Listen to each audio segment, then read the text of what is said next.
नमस्कार दोस्तों। यूरोप के जो सारे लीडर्स हैं वो यूरोपियन यूनियन के भारत आए हुए हैं। मोदी जी के सामने भीख मांग रहे हैं और इससे बढ़िया न्यूज नहीं हो सकती थी, क्योंकि अनबिलीवेबल ट्विस्ट है ग्लोबल पॉलिटिक्स के अंदर। Europe bagging in front of India, कभी सोच सकते थे आप ये देखिए कि ये लीडर्स जो अपने आप को कहते थे कि हम तो अनटचेबल है, we are the garden of the world, आज क्या बोल रहे हैं? एकता में बल है। ये यूरोपियन यूनियन बोल रहा है, भारत को हिंदी में लिखकर भेज रहा है आने से पहले एकता में बल है। तब एकता कब गई थी? जब हम लोग आपसे बोल रहे थे कि हमारे ऊपर बार बार पाकिस्तान अटैक कर रहा है, इन्होंने बोला नथिंग टू सी, पाकिस्तान ऐसा कर नहीं सकता। हमने कितनी बार इनको बोला कि भाई आपने प्रेफरेंस दिया है बांग्लादेश को, पाकिस्तान को, अफगानिस्तान को, भारत को नहीं दिया। देवर सेइंग सोच के बताएंगे। हमने वीजास के लिए बोला तो ये हमें वीजा भी देते नहीं थे। और आज वही Europe who used to look down at us कि भाई ये तो थर्ड वर्ल्ड कंट्रीज हैं, जबकि अपनी सुपरियोरिटी दिखाते थे हमारे ऊपर। जयशंकर जी ने कई बार यूरोप में जाकर थप्पड़ मारे इनको। मैं लिटरली वर्ड यूज कर रहा हूं, इनको थप्पड़ मार के बोला कि आपको लगता है कि आपके पास ना गॉड गिवन एक राइट है कि आप भारत के हर मामले में आप दखल दे सकते हैं। अपने आप को गार्डन बोलने वाला और दुनिया को केओस और जंगल बोलने वाला आज अनथिंकेबल काम कर रहा है, literally begging in front of India for help. आप कभी इमेजिन नहीं कर सकते थे। मुझे जो खुशी होती है ये देखकर, चाइना नहीं गए हैं दोस्तों हेल्प मांगने के लिए, भारत आए हैं। और ये वंस जो है ना अपने आप को माइटी यूरोपियन यूनियन बोलते थे, आज अपनी सिविलाइजेशन को खत्म होते हुए देखते हैं अपने सामने और भारत के पास आए हैं हमारी मदद कर दीजिए और रशिया के अगेंस्ट आप खड़े हो जाइए। आपको लगता है यूरोपियन यूनियन को लगता है कि भारत रशिया को छोड़कर इनके साथ खड़ा होगा, इन गोरों के सामने जो हमेशा हमें नीचे देखते थे? ये जो सारा कुछ हुआ है, जो पॉसिबली जो कौन सी ऐसी चीजें हैं जिसके कारण ड्रामेटिक शिफ्ट आया है, यह समझने वाली बात है। और रशिया ने भी इस मौके का फायदा उठाया। जो हो रहा है वो बाद में समझाऊंगा। लेकिन रशिया ने क्या किया? रशिया ने एक अनप्रेसिडेंटेड स्टेटमेंट निकाल दिया। रशिया का जो ऑफिशियल स्पोक्सपर्सन है उसने ओपनली मजाक उड़ाया यूरोपियन यूनियन का और यह बोल दिया कि Europe is now begging in front of India. यह एक मजाक नहीं था, एक ह्यूमिलेशन थी, public humiliation from Russia as a gift to Europe. आप सबको मालूम है कि रशिया के ऊपर जो युद्ध है वो थोपा गया है। डोनाल्ड ट्रंप ने भी बोलना शुरू कर दिया कि this was unnecessary war put on Russia. ये चाहते थे कि रशिया वीक हो जाए। मैंने इसके ऊपर कई वीडियोस भी बनाई हैं कि रशिया को वीक करना यूरोप क्यों चाहता था, और रशिया ने इसलिए इस मौके का फायदा उठाया, बैगर बोला है यूरोपियन यूनियन को और रिमाइंड करवाया यूरोप को कि आप अपने आप को garden of the world, garden of the civilization बोलते थे, बाकी सबको जंगल बोलते थे। आज यही कंट्रीज, भारत जैसी, जिसको आप केओस और जंगल बोलते थे, आपसे बड़े कद में वो खड़ी हुई हैं और उनके सामने आप गुहार लगा रही हैं मदद की। अब क्वेश्चन ये है कि यूरोप इतना डेस्परेट क्यों है भारत की मदद के लिए? चाइना की मदद नहीं मांग रहा, वाई इंडिया?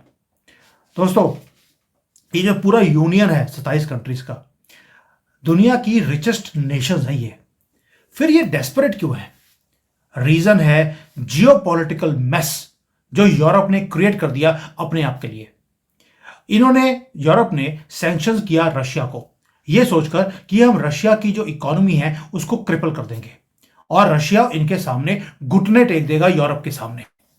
लेकिन रशिया ने लड़ाई करी तो यूरोप ने लड़ाई को लंबा खींच दिया कि लंबा खींचेंगे तो रशिया टूट जाएगा। आप देखिए लिब्रांडो का जितना भी इकोसिस्टम था हर रोज बोलता था कि रशिया की इकोनॉमी टूट गई, रूबल टूट रहा है, ये कल को इनका विघटन हो जाएगा। लेकिन हुआ उससे उल्टा, रूबल स्ट्रांग हो गया है, इकोनॉमी और ज्यादा बेटर चल रही है और तेल बेच बेचकर यूरोप का ही तेल निकाल दिया रशिया ने फॉट बैक किया और प्राइस पे किया यूरोप ने। और ये सारी स्ट्रैटेजी जो यूरोप की थी बैकफायर कर दी। यानी कि एक एनर्जी क्राइसिस आ गया, इन्फ्लेशन बढ़ गया यूरोप के अंदर और जो ये रिसेशन है वो यूरोप के अंदर आ चुका है। आज मरता क्या नहीं करता भारत पहुंचे हैं। क्यों? भारत की मार्केट है जहां पर अपना सामान बेच सकते हैं और अपने आप को बचा भी सकते हैं। ऊपर से डोनाल्ड ट्रंप वो प्रेसिडेंट बन गए और उन्होंने मैसिव टैरिफ्स लगा दिए यूरोपियन गुड्स के ऊपर। यूरोप जो रिलाई करता था मार्केट के ऊपर, अमेरिकन मार्केट के ऊपर, अब वो श्रिंक होती जा रही है।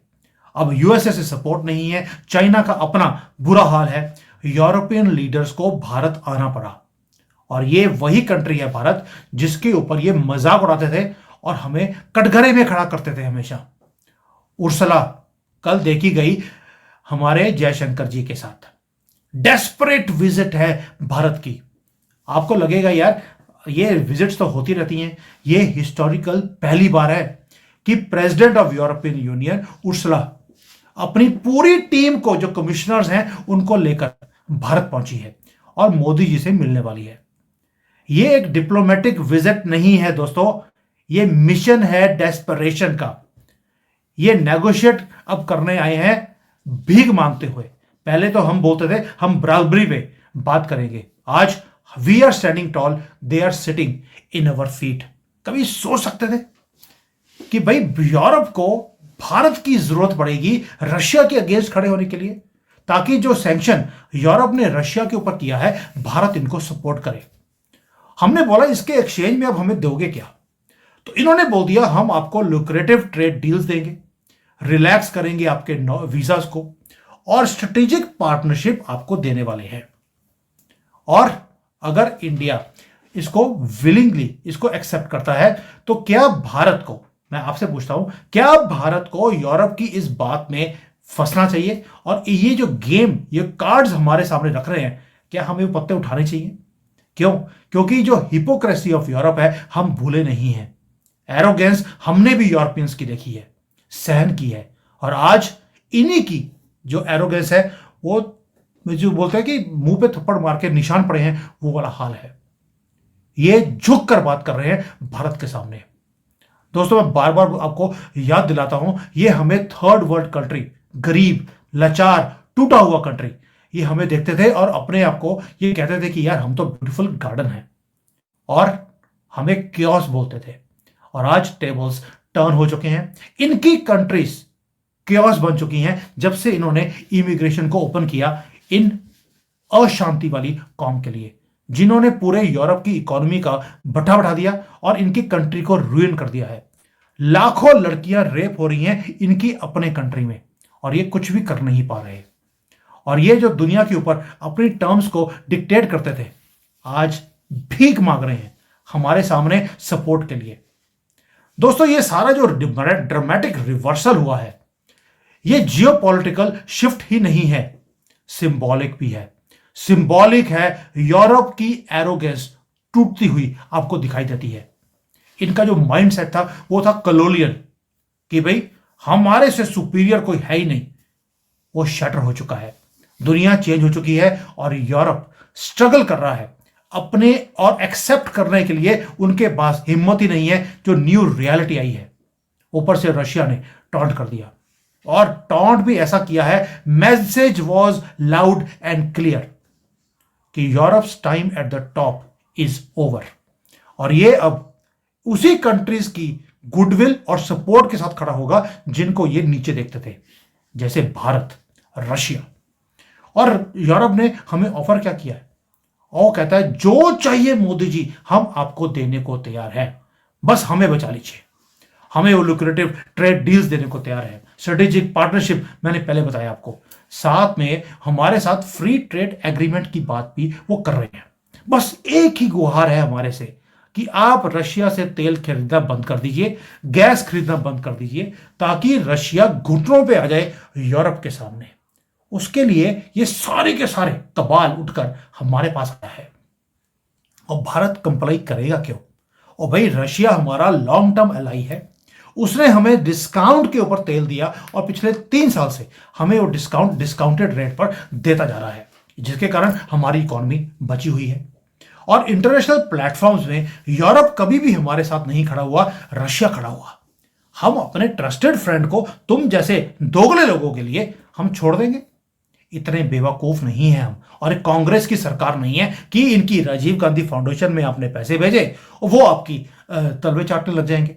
राहुल गांधी खुद और सोनिया गांधी इनके तलवे चाटते हुए हमने कब से देखा है। तो रियल रीजन क्या है यूरोप के पैनिक का? बिकॉज चाइना डूब रहा है, यूएसए के सैंक्शंस हैं, और इनकी अपनी इंडस्ट्रीज कोलैप्स कर रही हैं क्योंकि इनकी एनर्जी कॉस्ट बढ़ चुकी है।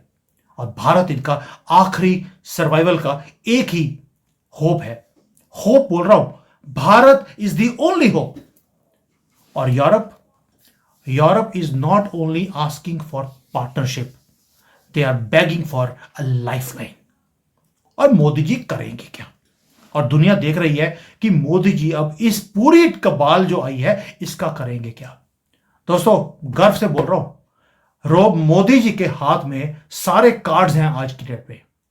अगर वो अभी यूरोप के साइड लेते हैं, सोच के देखिए, तो इतने बड़े बड़े ट्रेड बेनिफिट्स मिलेंगे, स्ट्रेटेजिक इंफ्लुएंस हमारा बढ़ेगा दुनिया के अंदर, और हमारी जो ग्लोबल पोजीशनिंग है वो बढ़ जाएगी। लेकिन अगर हम रशिया का साथ देते हैं, वो यूरोप को डेवास्टेट कर देगा, तोड़ देगा, और वो और ज्यादा इकोनॉमिक टर्मोइल के अंदर पहुंच जाएंगे। यानी कि मोदी जी का अब जो डिसीजन आने वाला है वो सिर्फ भारत का फ्यूचर ही शेप नहीं करेगा, यूरोप का फ्यूचर भी शेप करने वाला है। अगर वो लॉयल्टी दिखाई उन्होंने अपने पुराने फ्रेंड यानी कि रशिया के साथ, तो उसके साथ हम अपना भारत का जो न्यू ग्लोबल पावर बनने वाला की राह पे हम खड़े हैं वो वहां पर ले जाएंगे। इसलिए मैं बार बार बोल रहा हूं, वर्ल्ड इज वॉचिंग, और स्टेक्स इतने हाई हैं कि दुनिया की जो वेस्टर्न सुप्रीमेसी थी वो एंड होने वाली है अगर भारत स्टैंड लेता है या नहीं लेता। और ये ऐसा अनप्रेसिडेंटेड एक सिनेरियो है जो टर्निंग पॉइंट है वर्ल्ड की हिस्ट्री में। ये जो वंस माइटी कॉलोनियल पावर बोलते थे अपने आप को, आज लीड कर रहे हैं हमारे सामने। हमें कॉलोनी बनाया था, आज हमारे सामने पेट हल्का कर रहे हैं। इसको बोलते हैं colon. They are cleaning their colon, trying to safeguard themselves. और शिफ्ट जियोपॉलिटिक के साथ साथ सिंबॉलिक भी है। वर्ल्ड अब पुरानी जो इनकी जो हायरार्की थी, हेजेमोनी थी, उसके ऊपर डिपेंड ही नहीं करता। ग्लोबल पावर्स की जो डायनामिक्स हैं वो शिफ्ट हो रही हैं, और यूरोप डेस्परेटली अपनी धाक को बचाने के लिए हमारी जैसी छोटी मोटी गंदी छोटी मोटी जो कंट्रीज हैं उनके पास आना पड़ रहा है। दोस्तों, क्या यही राइज है भारत का ग्लोबल पावर में? मैं आपसे पूछता हूं, क्या अभी भी आप बोलेंगे कि मोदी जी के हाथ में सारे कार्ड नहीं है? ये गर्व का मोमेंट है हमारे लिए। ये यूरोप डिक्लाइन की बात नहीं है, भारत के राइज की बात भी है।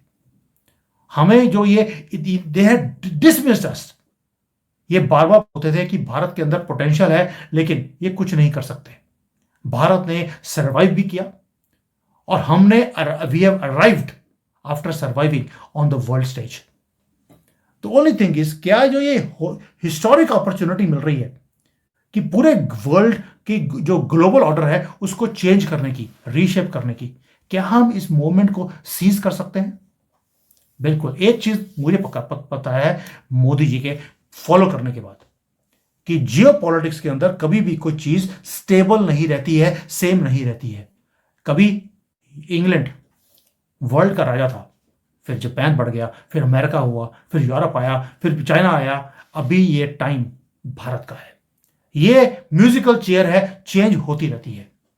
और यूरोप जब गिरेगा अपनी इज्जत से, ग्रेस से, तब भारत भी बढ़ेगा, और ये हमारे लिए जस्टिस भी होगी। बिकॉज और ये चीजें हम अपने आंखों के सामने होती हुई देखेंगे अभी। इसीलिए खुशी है कि वो गोरे, मैं तो अपने रिलेटिव्स को देखता हूं जो यूके में बैठे हैं। मेरे पूरी फैमिली यूके में है, parent side and mother side. और यूके वालों को लगता था तुम गरीब गंदी सी कंट्री, जबकि खुद इंडियन है। हमें बोलते थे ओ यार तुम कहां बैठे हो, हम कहां तुम कहां। बेशक वहां पे वो जो मर्जी काम करते हो, लेकिन हमें नीचे देखते थे, अब हम इनको नीचे देखते हैं। आजकल उनके फोन आते हैं कि हम भारत आना चाहते हैं क्योंकि यहां पर लाइफ थोड़ी सी सेफ नहीं रही है। हम चाहते हैं कि हम रिटायरमेंट भारत में करें। अरे भाई, आने की जरूरत क्या है? गंदी कंट्री है, मत आओ यहां पर, वहीं रहो जहां पर आजकल तुम्हारी लड़कियों के रेप हो रहे हैं। सॉरी टू से, मेरी खुद की फैमिली है, लेकिन इन्होंने हमें नीचे देखा, आज हम इनके नीचे देखते हैं इनके। सर दोस्तों, ये यूरोपियंस जो यहां पर आए हैं और लिख रहे हैं एकता में बल है, ये डिप्लोमेटिक विजिट नहीं है, beginning of new world order है। और जो यूरोप की डेस्परेट प्ली है भारत के लिए कि आप हमें बचा लीजिए, इनकी डोमिनेंस वेस्ट की वो खत्म हो रही है और new global powers, multipolar world create हो रहा है।